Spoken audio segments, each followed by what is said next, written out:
Hello, my name's Sarah. This is the first time that I can officially say I've been in remission from borderline personality disorder for a full 2 years. Woo! If you don't know what that means, you're not alone. A lot of people ask me questions on this topic. Okay, the two's not working out. I get a lot of questions on this topic, so in this video, I'm going to explain what BPD remission, relapse, and recovery are. I'm also going to talk about how I got here, what recovery looks like for me, and how far I think recovery can go. I wish for more subscribers. I also have some exciting news that I'll share towards the end of this video, and if you're lucky, maybe I'll reveal what kind of ice cream this is. But first, I have to take down the rest of these decorations because they keep falling. Back to remission. As I may have mentioned in previous videos, BPD is complex. So complex. Complex. Incredibly complex. It turns out that BPD recovery isn't straightforward either. I didn't want to only rely on my opinions for this video, so I looked at various sources including other personal accounts, expert information, and research. What I found is there's no single definition for remission, relapse, or recovery in BPD. The first two terms are a little more simple, so we'll start there.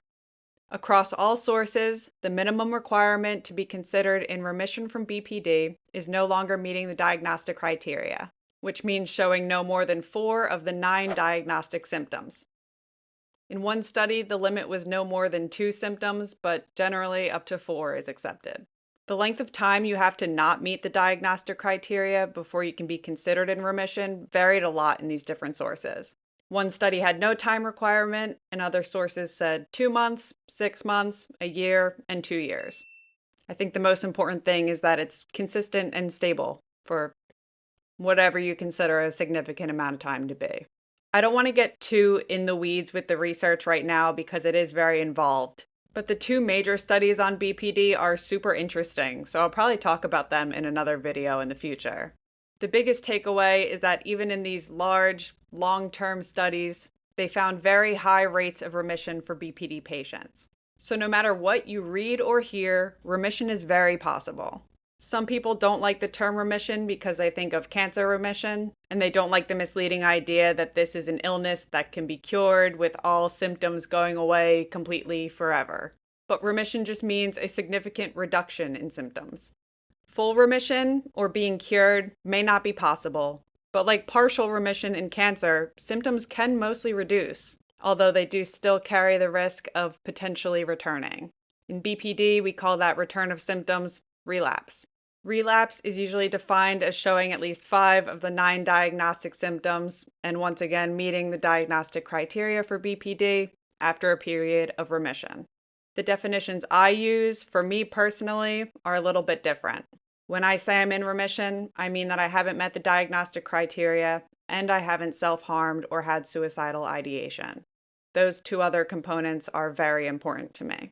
I don't think I'd consider a fleeting thought of suicide to be relapse, but if they became consistent and significant, then I probably would, especially because that would almost definitely mean that my other symptoms were returning. But we're not going to let that happen. If it does, that's okay. I do want to be clear that relapse does happen. Progress in general in any area of life is very rarely linear. If you do relapse, please don't give up. My 2-year anniversary date is based on the last time I had a complete meltdown, which came at the end of a period of relapse. I lost control, and I lost hope. I self-harmed, and I came very close to attempting. But here I am. And I don't want to talk about my relapse, I want to talk about recovery. Many people mistakenly believe that the furthest we can go with recovery is learning to manage our symptoms. But remission is only one aspect of BPD recovery. When I say I've been in remission for 2 years, it's just because that's the easiest way to express that my BPD has gotten significantly better for a long period of time. It's a milestone I actually have a concrete date for. It's a lot like how people in addiction recovery have a sobriety date. But recovery is different. Recovery is the long game. It doesn't have a specific achievement date. With addictions, you can be sober without being in recovery, without going further to understand and improve other areas of yourself and your life and heal the root causes of your addiction. You're still especially vulnerable to relapsing or switching to other addictions. Even if you stay sober, without further recovery, you're more likely to have a lower overall quality of life and still experience life with an addict's mind frame. With BPD, initial remission often comes as a result of learning how to control your behaviors, no longer self-harming or acting out on extreme emotions. These reactions make up a large portion of the diagnostic criteria. DBT is especially helpful for getting to that point. But when you're still left with an unstable sense of self, emptiness, an intense fear of abandonment, or other aspects of BPD, life can still be pretty miserable in remission. I'll talk about this more in later videos, but since I wasn't accurately diagnosed until I had already figured out so much on my own, I never formally did DBT. I go back and study it on my own for funsies, but it's not how I got to where I am. I do recommend DBT if you have the opportunity. For a long time, I kind of resented the fact that no one told me how helpful it could have been for me, but I found my own way to recovery. It all works out in the end, but it could be a shortcut for you. Since I wasn't taught those DBT skills, I often went through times of isolation and not having close relationships, so I could force my symptoms to remit enough where I could then focus on my self-work and understand those symptoms from a safe distance and tackle different areas of learning, healing, and improving to get to the root causes of my feelings and behaviors. Alone time is still very important for me, but I'm happy to say I can have close, stable relationships now while continuing on my journey. Because of this focus on greater recovery, this period of remission has been stable and unconditional, despite challenges and triggers. I think this is something that only people with BPD will really understand, but I used to feel a part of me that was kind of my BPD part. It felt like a separate being. And even during previous times of remission, I would still feel her there, just being quiet and, hiding in the shadows or whatever. I haven't felt her in a very long time. The emptiness is gone. I have a stable sense of self and self-love, self-worth, universal belonging. It's crazy. I never would have thought that I would ever be where I am now.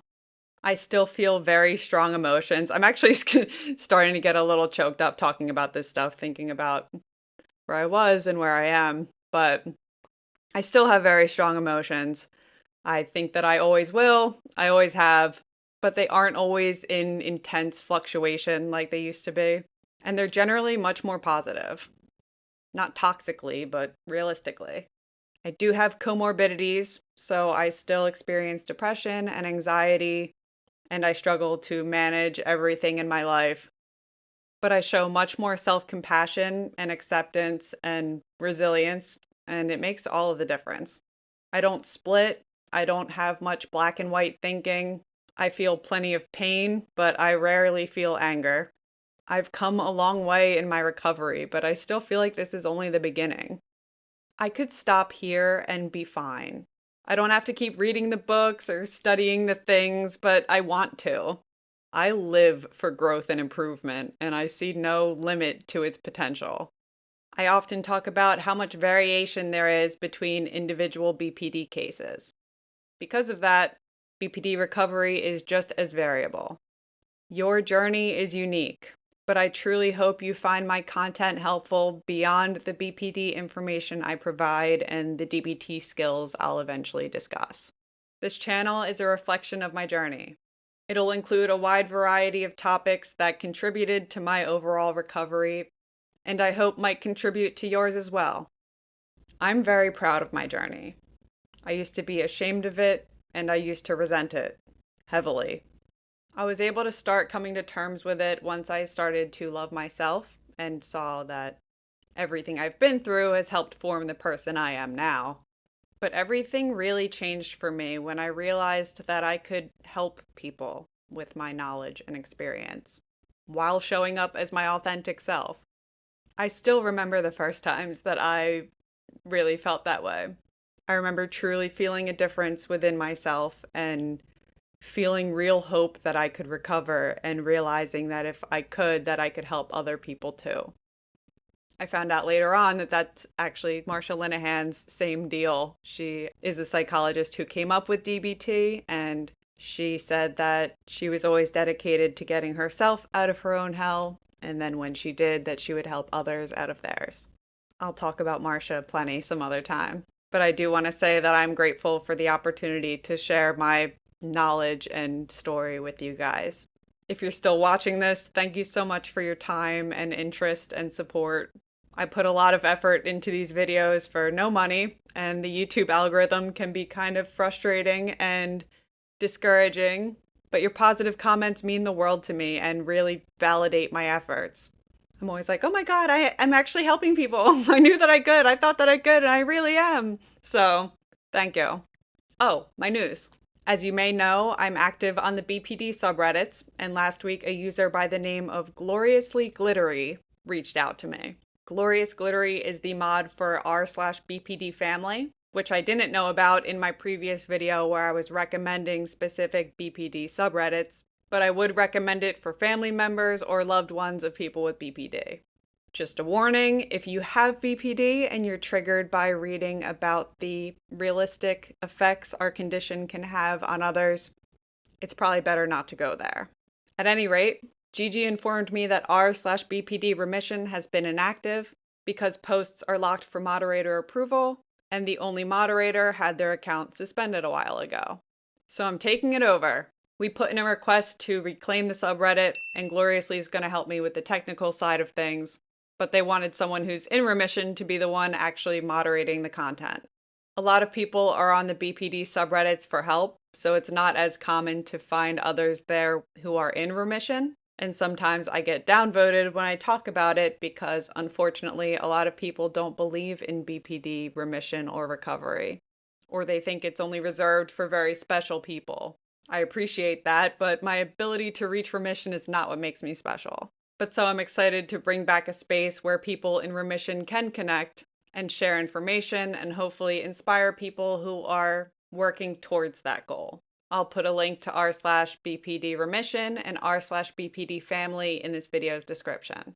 Thank you, Glorious Glittery, for reaching out, and thank you to all of you for watching till the end of this video. The algorithm loves that. I hope to see you in the next one. Peace. Ice cream reveal. I wish I was sponsored by Cold Stone. This is Cold Stone's Oreo overload with peanut butter instead of chocolate chips. Chocolate chips are lame. Ice cream is my favorite dessert, and peanut butter and Oreo is my favorite flavor combination. So I'm in heaven. Remission tastes good. Hey, if you're not busy, check out one of these other videos. I made them for you. Thanks.